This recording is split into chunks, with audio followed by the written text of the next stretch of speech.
रहीम अस्सलाम वालेकुम। कैसे हो दोस्तों? मैं उम्मीद करता हूं कि आप सब खैर अफियत से होंगे। इस वीडियो में मैं आपको कफ विद वोमिटिंग के बारे में इंफॉर्मेशन दूंगा। इस वीडियो में मैं आपको बताऊंगा कि कफ विद वोमिटिंग यानी खांसी के साथ अगर किसी इंसान को उल्टी आती है तो उसमें पेशेंट को कौन कौन से सिम्टम देखने को मिलते हैं और इसके पीछे कौन सी रीजन होती है जिसकी वजह से इंसान को खांसी के साथ एक उल्टी का सिम्टम जो है वो देखने को मिलता है। और दोस्तों इस वीडियो में मैं आपको इस डिजीज के डिटेल में इंफॉर्मेशन दूंगा, तो मेरी आप सबसे गुजारिश है कि वीडियो को एंड तक क्लास में देखें। मैं डॉक्टर उमर और आपको अपने चैनल होम्योटेक में खुशामदीद कहता हूं।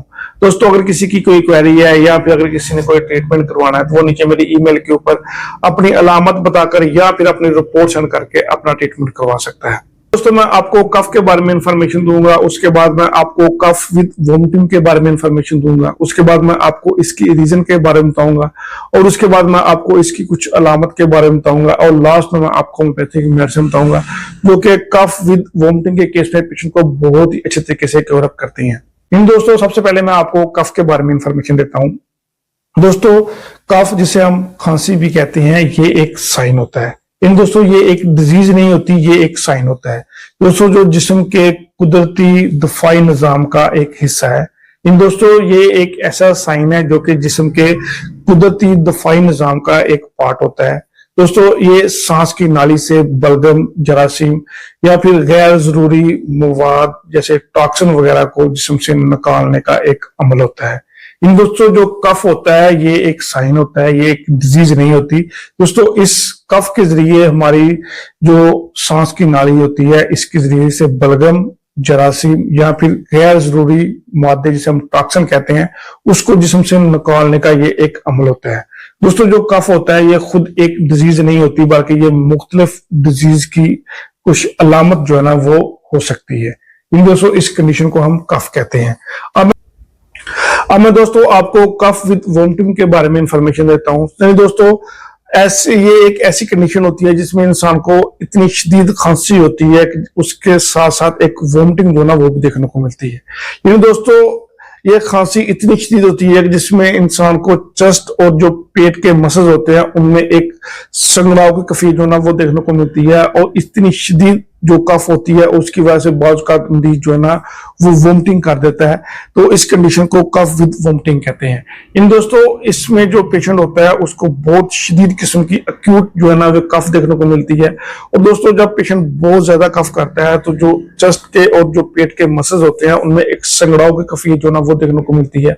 और दोस्तों जब पेट के और चेस्ट के मसल्स सुंगड़ते हैं तो उसके साथ ही पेट के जितना भी इंसान ने जो कुछ भी खाया होता है वो इंसान कफ के साथ ही बाहर निकाल देता है। तो इस कंडीशन को कफ विद वोमिटिंग कहते हैं। सबसे पहले दोस्तों मैं आपको बताता हूँ कि इसके पीछे कौन कौन सी रीजन होती है जिसकी वजह से इंसान को कफ विद वोमिटिंग का सिम्टम वो देखने को मिलता है।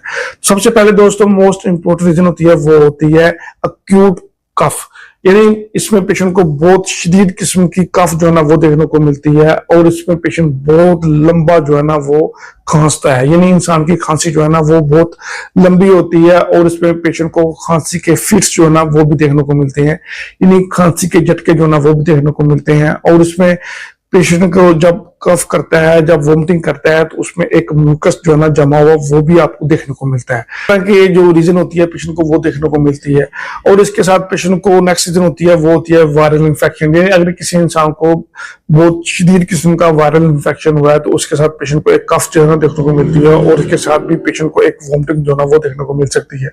और इसके बाद दोस्तों नेक्स्ट होती है वोपिंग कफ, यानी अगर किसी बच्चे को वोपिंग कफ डिजीज है तो उसमें पेशेंट को ये सिम्टम देखने को मिल सकता है। और उसके बाद दोस्तों अगर किसी इंसान को पोस्ट नेसल ड्रॉप है, यानी जो नोज का नजला होता है वो पीछे हल्क में गिरता है तो उसकी वजह से भी पेशेंट को एक वोमिटिंग जो है ना वो देखने को मिल सकती है।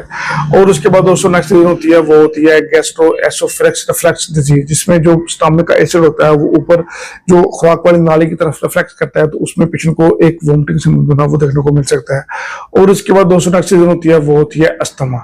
इन दोस्तों अस्थमा के केस में पेशेंट को ये सिम्टम देखने को मिल सकता है, या फिर निमोनिया के केस में या फिर ब्रोंकाइटिस के केस में पेशेंट को ये सिम्टम जो है ना वो देखने को मिल सकता है। तो ये दोस्तों चंद एक पेक्यूलियर रीजन थी जिसकी वजह से पेशेंट को कफ विद वोमिटिंग जो है ना उसके सिम्टम जो है ना देखने को मिल सकता है। तो अब मैं दोस्तों आपको इसकी अलामत के बारे में बताता हूँ कि वो कौन कौन सी अलामत होती है जो कि कफ विद वोमिटिंग के केस में पेशेंट को देखने को मिल सकती है। ऐसे केस में सबसे पहली मोस्ट इंपोर्टेंट अलामत देखने को मिलती है, वो होती है पेशेंट को खांसी के बाद फौरन जो ना एक उल्टी जो ना वो देखने को मिल सकती है। पेशेंट के चेस्ट में एक जलन जो ना वो देखने को मिल सकती है। पेशेंट के गले में एक खराश जो ना वो भी देखने को मिल सकती है। पेशेंट को एक नोजिया जो टाइप फीलिंग होती है उसका सिम्टम देखने को मिल सकता है, और इसके साथ पेशेंट की म्यूकस की मकदार जो है ना बहुत ज्यादा जो है ना वो देखने को मिल सकती है, और इसके साथ एक वीकनेस जो है ना वो देखने को मिल सकती है। तो दोस्तों ये चंद एक सिम्टम थे जो कि पेशेंट को कफ विद वोमिटिंग में देखने को मिल सकते हैं। अब मैं दोस्तों आपको होम्योपैथिक मेडिसिन बताता हूँ जो कि कफ विद वोमिटिंग के केस में पेशेंट को बहुत अच्छी तरीके से कवर अप करती है। तो दोस्तों ऐसे केस में सबसे पहली मोस्ट इंपोर्टेंट होम्योपैथिक मेडिसिन हुआ ड्रोसरा। दोस्तों ड्रोसरा बहुत ही अहम मेडिसिन है, मेन मेडिसिन है। अगर किसी को बहुत शदीद कफ आती है और उसके साथ एक वोमिटिंग जो ना वो देखने को मिलती है, तो ऐसे केस में होम्योपैथिक मेडिसिन ड्रोसरा बहुत अच्छा वर्क करती है। और उसके बाद दोस्तों नेक्स्ट होम्योपैथिक मेडिसिन बहुत अच्छा वर्क करती है वो एपिकाक। दोस्तों एपिकाक ऐसे केस में बहुत अच्छा वर्क करती है जब किसी इंसान को फ्लू हो और उसके साथ इन्फ्लुएंजा हो और उसके साथ पेशेंट को कफ होती हो और उसके साथ पेशेंट को जो है ना एक कफ का जो वोमिटिंग जो ना वो देखने को मिलता हो, तो ऐसे केस में होम्योपैथिक मेडिसिन एपिकाक बहुत अच्छा वर्क करती है। और उसके बाद दोस्तों नेक्स्ट होम्योपैथिक मेडिसिन बहुत अच्छा वर्क करती है वो है बिस्मथ। दोस्तों बिस्मथ ऐसे केस में बहुत अच्छा वर्क करती है जब किसी इंसान को स्टमक रिलेटेड प्रॉब्लम हो। इन दोस्तों किसी का स्टमक जो है ना वो इम्पिटी हो, खाली हो, और इसके साथ पेशेंट को एक जो है ना वोमिटिंग जो है ना वो देखने को मिलती हो, एक कफ का सिम्टम देखने को मिलता हो, तो ऐसे केस में होम्योपैथिक मेडिसिन बिस्मथ बहुत अच्छा वर्क करती है। दोस्तों इसके अलावा भी कुछ होम्योपैथिक मेडिसिन जो कि as per symptom as per diagnose के बाद जो ना वो रिकमेंड की जाती है, जो कि बहुत ही अच्छे तरीके से कफ विद वोमिटिंग के केस को आप बहुत अच्छी तरीके से कवर अप करती हैं। मैं उम्मीद करता हूँ आपको ये वीडियो पसंद आई होगी। मेरी आप सबसे गुजारिश है कि वीडियो को शेयर करें, चैनल को सब्सक्राइब करें और बेल आइकन लाजमी दबाएं। Thank you, Allah Hafiz.